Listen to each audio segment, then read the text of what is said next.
Boss, mayroon lang akong i-explain sa inyo, konting explanation lang sa ating mga technicians, mga nagkakabit ng aircon. Beware po tayo. Dapat ang pagkakatiwalaan natin na magkabit ay dapat legit na technician. Kasi po itong trouble ng aircon ito na natagpuan ko, natagpuan namin ng aking kasama, may supply siya sa indoor. Dito nagkuha ng supply sa indoor. Hindi ko na mabibigyan yun sa loob kasi nakasarado na, puno ng ice sa loob. Ngayon yung outdoor naman, yung nanggagaling sa indoor na supply ng outdoor, dapat itong dalawang ito, wire na ito dapat.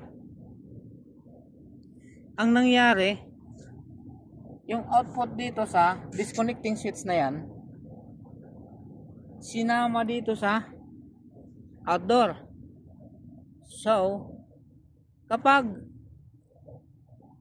binuksan itong disconnecting switch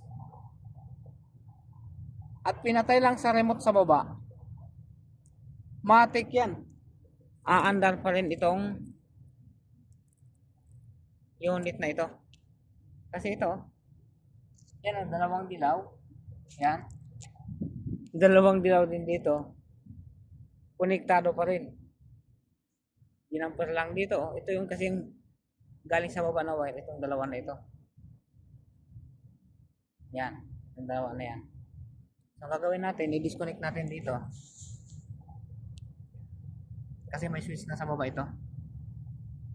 So yan mga boss, safety na tayo. Wala na siyang supply.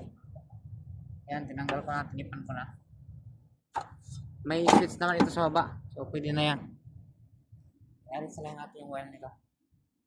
Naisipan sa amin ito, kaya tinanggal namin yung balot niya. Ito, tinanggal namin yung tape. Yan. Kaya sa mga nagpapa-install ng mga aircon, sana po para iwas sa kayo sa mga gastusin katulad nito. Yan, nakaproblema, kailangan ulit technician, kailangan din ang bayad. Okay na mga boss. Yan, makakanahin natin. Ayos natin yung wiring. Okay mga boss, oh,